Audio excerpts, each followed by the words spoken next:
నమస్తే. శ్రీ మాత్రే నమః. శ్రీ గురుభ్యో నమః. మనకి ఖగోళంలో అందరికీ తెలిసిందే. ఆహ్, గ్రహాలు సంచారం నిరంతరం చేస్తుంటాయి. అయితే కొన్ని గ్రహాలు ముందు నుంచి వెనక్కి వెళ్ళడము, లేదా ఉన్న స్థానం నుంచి వేరొక స్థానానికి అలా సంచారం చేస్తూ ఉండడంతో కొన్ని గ్రహాలు ఒకదానికొకటి క్లాష్ అంటే ఒక దాంట్లోనే రెండేసి, మూడేసి ఉండిపోవడము, ఇలా రాసుల్లో వాటి యొక్క స్థానాలు మారుతూ ఉండడము, ఇట్లాంటివన్నీ వింతలు మన ఖగోళంలో ఎప్పటికప్పుడు జరుగుతూ ఉంటాయి. అయితే ఆ వింతలు, ఆ గ్రహ చలనాలు ద్వాదశ రాశుల వారికే కాకుండా, అంటే మనుషులకే కాకుండా, దేశ, కాల, మాన పరిస్థితులు, వాతావరణము, న్యాయ వ్యవస్థ, రక్షణ వ్యవస్థ, వ్యవసాయము, ఇలా ప్రతి ఒక్క అంశంలోనూ వాటి యొక్క ప్రభావాన్ని చూపిస్తూ ఉంటాయి.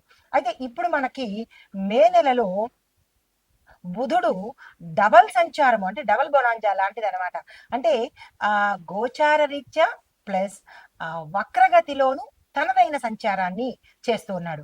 అయితే ఈ సంచారము మే 10వ తారీఖు అంటే ఇంక రాబోయే కాలంలో ముందుగా మేషరాశి నుంచి తన సంచారాన్ని మొదలుపెడుతూ మే 10ని అంటే మే 10కి ముందు నుంచి మేషంలోకి వస్తూ మే 10వ తారీఖు కల్లా ఏం చేస్తున్నాడు, మళ్ళా వెనక్కి వెళ్ళి తిరోగమనంలో మేషరాశిలోంచి రిట్రోగ్రేట్ అవుతున్నాడనమాట. అయితే ఈ రిట్రోగ్రేట్ అవ్వడం వల్ల 31వ తారీఖున ఇలా వెనక్కెళ్ళి ముందుకొచ్చి మళ్ళా వెనక్కెళ్ళి ముందుకొచ్చేటప్పటికి మనకి మే 31 అంటే ఈ నెల ఎండింగ్ వరకు వచ్చేసేటప్పటికి దాంతో పాటు మే 31 నుంచి మళ్ళీ ఎక్కడికి వెళ్తున్నాడు, జూన్ నెలలో వృషభ రాశిలోకి, అంటే ఈ మే నెలంతా ముందుకి వెనక్కి ముందుకి వెనక్కి తిరుగుతూ జూన్ మొదటి దగ్గరికి వచ్చేటప్పటికి వృషభ రాశిలోకి ప్రస్థానం చేస్తున్నాడు. అయితే ఈ ముందుకి వెనక్కి ముందుకి వెనక్కి తిరగడంలో తనదైన శైలిలో ఎలాంటి ఫలితాలు ఇస్తున్నాడు అంటే ఏ ఏ ప్రభావితం అవుతున్నాయి. మన భారత పంచాంగం ప్రకారము బుధుడు వాణిజ్యం మీద ఎక్కువగా చూపిస్తున్నాడు. దీంతో పాటు కమ్యూనికేషను, చదువు, ట్రాన్స్పోర్టు, ఐటీ, మీడియా, డేటా, న్యాయ వ్యవస్థ, వ్యాపార లావాదేవీల మీద తనదైన బలమైన ప్రభావాన్ని చూపిస్తున్నాడు. అంటే ఈ రంగాలు చాలా ఎఫెక్ట్ అవ్వబోతున్నాయి. వెదర్ ఇట్ ఈస్ గుడ్, మంచిగాను, లేదా అంటే చెడుగాను ప్రభావాన్ని చూపించబోతున్నాడు. అయితే కొన్నిటి మీద మంచి ప్రభావాలు, మరికొన్నిటి మీద మిశ్రమ ప్రభావాలు చూపిస్తున్నాడు. అయితే దీన్ని మనము ఏ విభాగాల వారీగా నేను మీకు అందించబోతున్నాను. ఏ ఏ విభాగానికి ఎలాంటి ప్రభావాన్ని చూపిస్తున్నాడు, దానికి మనమేం చేసుకోవాలి అనే అంశాలలో ముందుగా ఎకానమీ అనగా నెంబర్ 1 మొదటిది ఆర్థిక రంగం మీద ఎలాంటి ప్రభావం చూపిస్తున్నాడంటే స్టాక్ మార్కెట్లు వాయిలటీ అవుతుంది, అంటే ఊగిసలాడతాం, డోలాయమానంగా ఉంటూ ఉంటాయి. అంటే సరిగా ఉంటుందా ఉండదా అనిశ్చిత స్థితిలోకి ఈ స్టాక్ మార్కెట్లు వెళ్ళిపోతాయి. తర్వాత బులియన్ మార్కెట్లో వెండి బంగారంలో తేడాలు చాలా స్పష్టంగా కనిపిస్తాయి. తర్వాత కమ్యూనికేషను, ఐటీ రంగము, టెలికాం కంపెనీల్లో షేర్ల యొక్క విలువలు మారుతూ ఉంటాయి. గతంలో ఎక్కువగా ఉంటే ఇప్పుడు తగ్గడము, లేదంటే గతంలో తక్కువగా ఉంటే ఇప్పుడు పెరగడము, ఇలాంటి ఫ్లక్చుయేషన్స్, హెచ్చు తగ్గులు జరిగే అవకాశము మనకి ఈ అంశాల్లో కనబడుతోంది. అయితే ఎగుమతి దిగుమతి విషయాల్లో చూసుకున్నట్టయితే, ఎక్స్పోర్ట్ ఇంపోర్ట్ లో చూసుకున్నట్టయితే కనుక మళ్ళా ఒక్కసారి మనం వాటిని సమీక్షించుకోవాలి. మనం అంటే దేశం అనమాట. దేశ వ్యవస్థ ఒకసారి సమీక్ష చేసుకోవాలి, ఎలా ఉండబోతోంది అనేది. ఆర్థిక రంగ నిపుణులు వాటిని చెక్ చేసుకోవాలి. తర్వాత బడ్జెట్ లేదా పన్నుల విషయాలలో, ఎన్నికల విషయాలలో మధ్యంతరంలో మార్పులు సంభవించే అవకాశం కూడా ఇక్కడ కనబడుతోంది. అయితే మనం ఏ రకంగా జాగ్రత్తలు తీసుకోవాలి వీటి మీద అంటే కనుక, వ్యాపారులు అంటే ఏ వ్యాపారం చేసిన వాళ్ళైనా అయోమయావస్థలో పడిపోతారు. నష్టం వస్తుందా, లాభం వస్తుందా, వాళ్ళకి ఏమిటి తెలియని పరిస్థితిలోకి వెళ్ళిపోతాడు. తర్వాత ఏదైనా లావాదేవీలు చేయాలి అంటే కనుక దానిలో పూర్తిగా లేట్లు అయిపోతాయి, అంటే జాప్యం ఎక్కువైపోతుంది. ఇవాళ అనుకున్న పని మరో వారం రోజులు కావడము, ఇలాగా ప్రతి అంశంలోనూ లేటు అనేది కనబడుతూ ఉంటుందన్నమాట. తర్వాత పెద్ద పెద్ద పెట్టుబడులు మనం కనుక తీసుకున్నట్టయితే అంటే క్రోర్స్ ఆఫ్ రూపీస్ లో కనుక పెట్టుబడులు పెట్టాలి అంటే కనుక మే మధ్య వరకు అనగా మే 15వ తారీఖు వరకు మీరు పోస్ట్ పోన్ చేసుకునే ప్రయత్నం చేయండి. ఈ ఆర్థికానికి సంబంధించిన లేదంటే వ్యాపారస్తులు కానీ పెట్టుబడుల జోలికి అంత త్వరగా వెళ్ళకండి. 15వ తారీఖు వరకు టైం తీసుకోండి, వాయిదా వేసుకోమని చెప్పదగిన ప్రత్యేకమైన సూచన.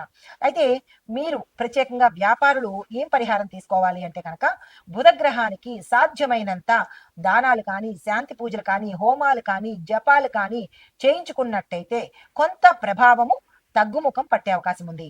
తర్వాత దానంగా ప్రతి వ్యాపారి, అన్ని రాసుల్లో ఉన్న వ్యాపారస్తులు, ఇది ఓవరాల్ గా చెప్పేది, రాశి వైజ్ గా చెప్పేది కాదు కాబట్టి ఈ ప్రతి రాశిలో ఉన్న వ్యాపారస్తుడు ఆ దానాలు ఇచ్చుకోవడం ప్రయత్నం చేయండి. అయితే ఇవ్వడం మాకు ఇష్టం ఉండదు, మేము ఎంతసేపు పుచ్చుకోవడమే అని అనుకుంటే కనుక బుధుడు ఇచ్చేది కూడా మీరు పుచ్చుకోక తప్పదు. కాబట్టి ఆ దానాలు ఇచ్చేవి అనేవి తప్పనిసరిగా చేసుకోండి మీ యథాశక్తి. అయితే తరువాత న్యాయ వ్యవస్థని చూసినట్టయితే అంటే జ్యుడిషియరీ లీగల్ రిఫార్మ్స్ కనుక చూస్తే వాదనలు తీర్పుల యొక్క ప్రకటనలు చాలా ఆలస్యం అవుతాయి. అంటే ఎక్కువగా టైం తీసుకునేటట్టుగా, పోస్ట్ పోన్ అయ్యేటట్టుగాను, ఎక్కువ వాయిదాలు పడేటట్టుగాను, తీర్పు కూడా లేట్ అయ్యేటట్టుగా ప్రభావం గోచరిస్తోంది. అయితే కొన్ని కేసుల మీద మళ్ళా తిరిగి తిరిగి దాన్ని ఓపెన్ చేయడము, మళ్ళా పునర్విమర్శ చేసుకోవడము, మళ్ళా దాన్ని తిరిగి ఆలోచన చేసుకోవడము, ఇలాంటివి జరిగే అవకాశాలు కనబడుతున్నాయి. అయితే ఎక్కువగా బహుళ అభిప్రాయాలు అంటే ఎక్కువ మంది అభిప్రాయాలు ఉండడం వల్ల తీర్పులో స్పష్టత, క్లారిటీ మిస్ అవుతాము. అంటే ప్రతి ఒక్కళ్ళు చెప్పేవాళ్ళే ఇలా చేస్తే బాగుంటుంది, అలా చేస్తే బాగుంటుంది. అయితే ఈ న్యాయ వ్యవస్థ దగ్గరికి వచ్చేటప్పటికి కొన్ని కొన్ని కేసులు మళ్ళా తిరిగి పునర్విచారణ చేయవలసిన పరిస్థితి ఏర్పడుతుంది. దీంతో పాటుగా బహుళ అభిప్రాయాలు అంటే ఒక్కొక్కళ్ళు ఒక్కొక్క అభిప్రాయం చెప్పడము, ఒక్కొక్క తీర్పు ఇవ్వడం వల్ల ఏమవుతుందంటే తీర్పుల్లో క్లారిటీ మిస్ అవుతోంది. దానివల్ల స్పష్టమైన తీర్పులు ప్రజలకి అందుబాటులో లేనట్టుగా కనబడుతుంది. దీనికి పరిహారం ఏం చేయాలి అంటే కనుక ప్రభుత్వం తరపు నుంచి కోర్టు సంబంధిత కేసులకు తగిన పర్యవేక్షణ పెట్టడం కానీ, లేదంటే దానికి సంబంధించిన నియామకాలు ఏర్పాటు చేసి ఒక క్లారిటీకి వచ్చేటట్టుగాను, ప్రజల్లో కన్ఫ్యూజన్ లేకుండా చేసేటట్టు చేసుకోవాలి. తర్వాత వాతావరణ పరిస్థితులు చూసుకున్నట్టయితే వెదర్ అండ్ న్యాచురల్ ఫోర్సెస్ కనుక చూస్తే దీని యొక్క ఫలితాలు ఎలా ఉంటున్నాయంటే క్లైమేట్ చేంజెస్, డిబేట్ అంటే ఏం లేదు, క్లైమేట్ ఒక్కొక్కసారి హార్ష్ గాను, ఒక్కొక్కసారి స్లో గాను, ఒక్కొక్కసారి విపరీతమైన ఎండలు, ఒక్కొక్కసారి విపరీతమైన గాలులు, ఇలాగా ఏది మనకి కాన్స్టెంట్ గా తెలియని పరిస్థితి, ఏ క్షణాన ఎలాంటి వాతావరణం ఉంటుందో అనేటటువంటిది తెలియని పరిస్థితి. అయితే మే నెలాఖరుకు మాత్రము ఊహించినటువంటి వర్షాలు, సునామీలు, ఈదురుగాలులు, విపరీతమైన ఫోర్సుతో కూడినటువంటి ఈదురుగాలులు వచ్చే అవకాశము మే నెలాఖరులోకి వచ్చే అవకాశం ఉంది. అయితే దీనికి తగ్గ మన జాగ్రత్తలు ఏం తీసుకోవాలి అంటే కనుక ట్రాన్స్పోర్ట్ డిపార్ట్మెంట్ వాళ్ళు ఎప్పటికప్పుడు వాళ్ళ ఎలక్ట్రిక్ పోల్స్ ని కానీ, వాళ్ళ తాలూకా ఎక్స్చేంజ్లు కానీ జాగ్రత్తగా పర్యవేక్షించుకోవాలి. కమ్యూనికేషన్ వ్యవస్థలో ఉండే వాళ్ళు కొన్ని అంటే జాగ్రత్తలు తీసుకొని అంటే అంతరాయం కలగనటువంటి జాగ్రత్తలు తప్పనిసరిగా ఈ సమయంలో ముందుగా తెలుస్తోంది కాబట్టి జాగ్రత్తలు తీసుకోండి. తర్వాత రక్షణ విభాగము, డిఫెన్స్ అండ్ ఇంటర్నల్ సెక్యూరిటీ, ఈ విభాగంలో బుధుడి యొక్క ఫలితాలు ఎలా ఉంటున్నాయంటే ఇంటెలిజెన్స్ మరియు కమ్యూనికేషన్ వ్యవస్థల్లో మనకి విపరీతమైన మార్పు చేర్పులు జరిగే అవకాశం ప్రస్ఫుటంగా కనబడుతోంది. అయితే సైబర్ బహిరంగ ప్రయోగాలు, డిజిటల్ దాడులు కూడా జరిగే అవకాశాలు కూడా కనబడుతోంది. ప్రతి ఒక్కళ్ళు మొబైల్ ఉన్న ప్రతి ఒక్కళ్ళు ఏదైనా లావాదేవీలు చేసుకోవాలన్నా, లేదా అంటే మాటలు మాట్లాడుకోవాలన్నా అప్రమత్తంగా ఉండాలి. ఎవరు కనిపెట్టరు కదా అంటే మన దగ్గరున్న ఈ ఒక్క మొబైల్ చాలు, అదే పెద్ద స్పై కెమెరా అన్నమాట. చాలా జాగ్రత్తగా, అప్రమత్తంగా మొబైల్ ఉన్న ప్రతి ఒక్కళ్ళు జాగ్రత్తగా ఉండవలసిందే ఈ సమయంలో. తర్వాత సరిహద్దుల మీద సమాచారము సమన్వయం పెరిగే అవకాశం ఉంది. అంటే ఎప్పటికప్పుడు ప్రజలకు బోర్డర్స్ లో ఏం జరుగుతోంది, ఎలా ఉంటుంది అనేది మనకి తెలిసే విధంగా ఉండబోతోంది. తర్వాత రాజకీయ వ్యవస్థ, పొలిటికల్ గా చూసుకున్నట్టయితే కనుక దీని ఫలితాలు మీడియా, సోషల్ మీడియా యొక్క హవా ఎక్కువగా పెరిగే అవకాశం కనబడుతోంది.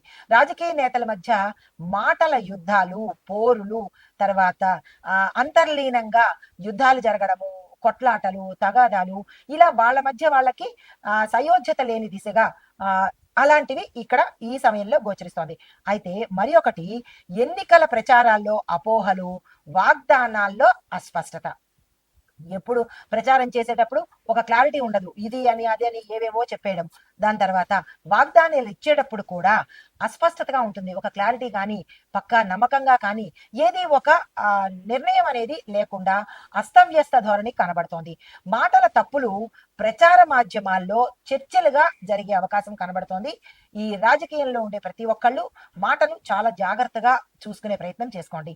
సామాజిక వ్యవస్థ చూసినట్టయితే, అంటే సొసైటీ అండ్ కల్చర్ చూసినట్టయితే, విద్యార్థులు ఉపాధ్యాయుల మధ్య తగాదాలు, కొట్లాటలు జరుగుతోంది.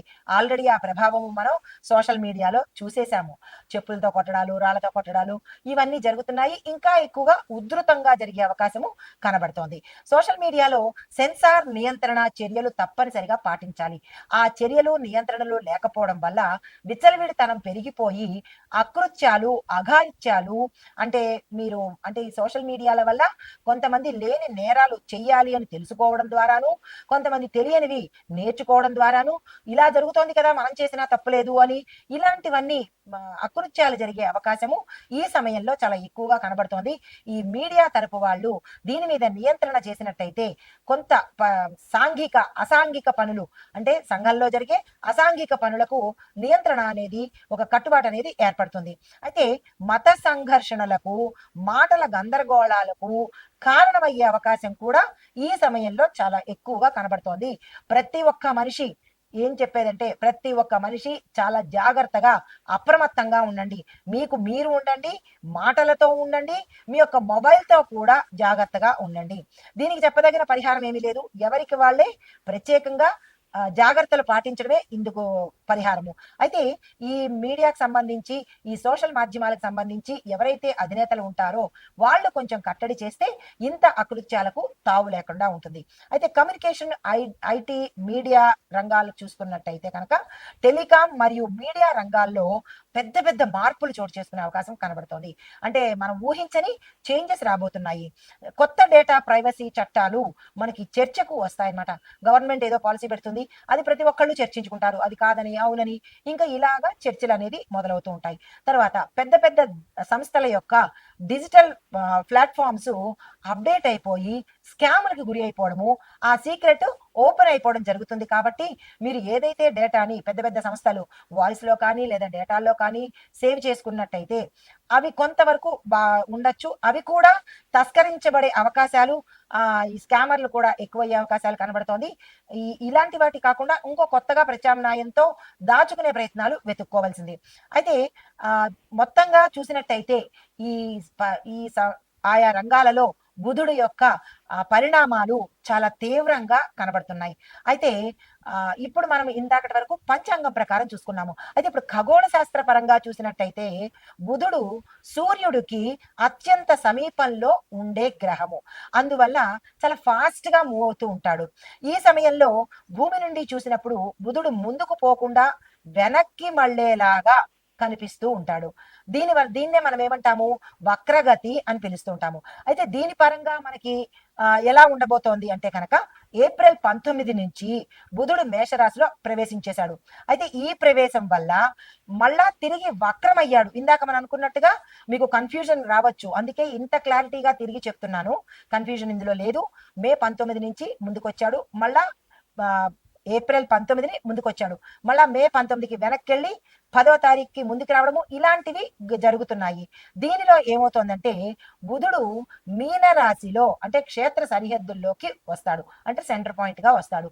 ఈ వచ్చినప్పుడు బలహీనమైన స్థితిలో, అంటే బలహీనంగా ఉంటాడు కాబట్టి ఇలాంటి విపరీతాలు చోటు చేసుకుంటున్నాయి.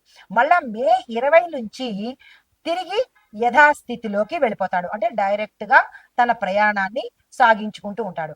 అయితే ఈ ప్రయాణంలో జ్యోతిష పరంగా చూసినట్టయితే మేషరాశిలో బుధుడు మంగళుడితో ఉండడం వల్ల ఆధిపత్యాన్ని ప్రదర్శిస్తూ ఉంటాడు. ఎప్పుడైతే బుధుడు ఆధిపత్యాన్ని ప్రదర్శించాడో అది శత్రుస్థానం కాబట్టి మంచి చెయ్యకుండా చెడుని ఎక్కువగా చేసేటట్టుగా చేస్తాడు.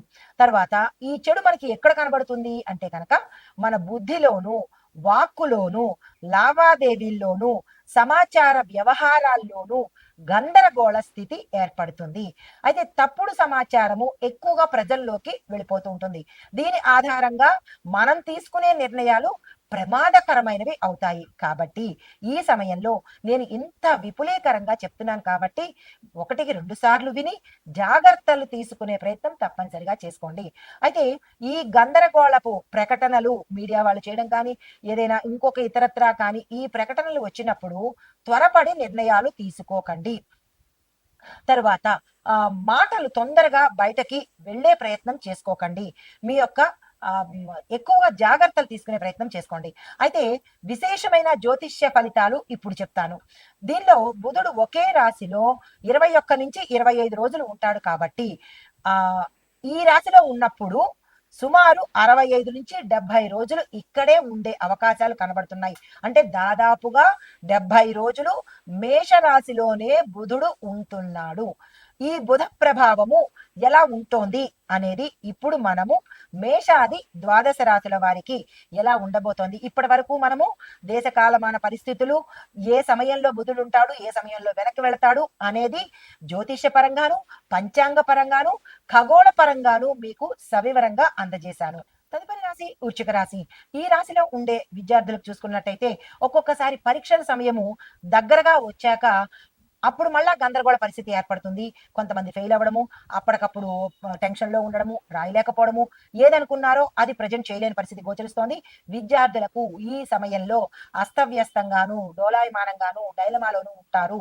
చాలా జాగ్రత్తలు తీసుకోండి. మీ కెరియర్ మీదే మీరు శ్రద్ధ పెట్టండి. ఏం చేయాలనుకున్నారో దాని మీదే కాన్సంట్రేషన్ పెట్టండి. ఇతర వ్యాపకాలు, రీల్సు లేదా అంటే సోషల్ మీడియాలో చెత్తవన్నీ చూడడము, మీ వాటిని వృధా చేసుకునే ప్రయత్నం చేసుకోకండి. అలా అందరూ కాదు, ఎవరైతే చేస్తున్నారో వాళ్ళ కోసం చెప్తున్నాను. మీ కెరియర్‌ని జాగ్రత్తగా చూసుకోండి. అయితే ఉద్యోగస్తులు చూసుకున్నట్టయితే మీ యొక్క యజమాని, మీ యొక్క పై అధికారి అపరిచితమైన వ్యవహార శైలితో అంటే మీకు ఏమిటో అర్థం కాని సమస్యను లేదా ఒక పనిని మీకు అప్పగిస్తారు. ఆ పని ఏమిటో మీకు అర్థం కాదు. గందరగోళమైన పరిస్థితి ఉంటుంది. చేయాలా వద్దా అనే సమస్య వస్తుంది. చెప్పలేరు, మింగలేరు, కక్కలేరు అన్నట్టుగా ఏ ఉద్యోగ రంగంలో ఉన్న వాళ్ళైనా సరే ఇటువంటి సంసిద్ధత పరిస్థితిని ఎదుర్కోబోతున్నారు. దాన్ని మీరు చాకచక్యంతో, సమన్వయంతో రిజెక్ట్ చేస్తారా లేదా యాక్సెప్ట్ చేసి సక్సెస్ సాధిస్తారా అనే విషయము మీ మీదే ఆధారపడి ఉంటుంది. అయితే వ్యాపారస్తులు చూసుకున్నట్టయితే కనుక రహస్యమైన ఒప్పందాలు చేసేటప్పుడు చాలా జాగ్రత్తలు తీసుకోండి. ఎవ్వరికీ తెలియకూడదు. మొత్తం అంతా నాకే కావాలి, మొత్తం అంతా నేనే చూసేసుకోవాలి అనేవి ఎవరికీ చెప్పకుండా సీక్రెట్‌గా చేస్తుంటారు కొన్ని కొన్ని ఒప్పందాలు. ఆ సీక్రెట్‌గా చేయడం వల్ల మీకు ఆ ఎదుటి వ్యక్తికి ఇద్దరికే తెలియడము, మూడో వ్యక్తికి తెలియకపోవడం వల్ల మీ ఇద్దరిలో ఎవరైనా సరే మోసపోయే అవకాశము, తద్వారా వే నష్టపోయే అవకాశం కనబడుతోంది. అలాంటి సీక్రెట్ ఒప్పందాలు మూడో వ్యక్తిని గాని, నాలుగో వ్యక్తిని గాని సాక్షిగా పెట్టుకొని చేస్తేనే మీకు భద్రత, సేఫ్టీ ఉంటుంది. లేదా అంటే నష్టం రాకుండా ఉంటుంది. లేదు నాకు ఎవ్వరికీ చెప్పను, నేనే సోలో, నేనే మోనార్క్ అని అనుకుని చేస్తే కనుక తీవ్రంగా మోసపోవడము, నష్టపోవడము మీ వంతవుతుంది. జాగ్రత్తలు తీసుకోండి. అయితే ఆరోగ్యపరంగా చూసుకున్నట్టయితే నరాలు, మానసిక ఒత్తిడి, జ్ఞాపక శక్తి తక్కువగా ఉండడము, ఇలాంటి రుగ్మతలు కలిగే అవకాశము గోచరిస్తోంది. జాగ్రత్తలు తీసుకోండి. కుటుంబపరంగా చూసినట్టయితే గతంలో ఏవైనా శంకలు కానీ, అనుమానాలు కానీ ఉన్నట్టయితే వాటిని తొలగించుకునే ప్రయత్నం తప్పనిసరిగా చేసుకోండి. అంతేగాని దాన్ని అలా కంటిన్యూ చేయకండి. రాజకీయ నాయకులు చూసినట్టయితే కనుక మాటలు తార్కికంగా అంటే చాకచక్యంగా మాట్లాడగలిగితేనే ముందుకు వెళ్ళే అవకాశం ఉంటుంది. లేదా అంటే ఉగ్ర ప్రకటనలు అంటే రెబెల్‌గా మాట్లాడడము, అగ్రెసివ్‌గా మాట్లాడడము, ఏవేవో వాగ్దానాలు చేసేయడము, ఇలాంటి పనులు అంటే వీరావేశంతో చేసే మాటలు కానీ, పనులు కానీ తర్వాత ఇబ్బందికరమైన వాతావరణంలోకి మిమ్మల్ని నెట్టబడతాయి. జాగ్రత్తలు తీసుకోండి. మీకు చెప్పదగిన పరిహారాలు అందరూ మానసికంగా ధైర్యంగా ఉండేందుకు ప్రయత్నం చేయండి. దీంతో పాటు పచ్చగడ్డిని రూ. 20 కట్టో, రూ. 40 కట్టో ఎంతో ఉంటుంది గదా! దాన్ని దానంగా ఇచ్చే ప్రయత్నం చేయండి. ఎవరిస్తారు? ఏం చేస్తారు? ఇవ్వాలా? ప్రతీదీ ఇవ్వాలా? అలాంటి మెంటాలిటీ పెట్టుకుంటే బుధ యొక్క పరిణామాలు ఫేస్ చేయవలసొస్తుంది. ప్రతీదీ ఇచ్చుకుంటేనే మన కర్మ తగ్గుతూ ఉంటుంది కాబట్టి వీలైనంత ఎక్కువగా దానాలు చేసుకునే ప్రయత్నం చేయండి. అయితే మీకు చెప్పదగిన మంత్రము ఓం నమో బుధాయ నమః. దీన్ని 27 సార్లు ప్రతినిత్యము చదివే ప్రయత్నం చేసుకోండి. ఇది ఈ రాశిలో ఉండేవారికి చెప్పదగిన గోచారరీత్యా ఫలితాలు, పరిహారాలు, సూచనలు. నమస్తే.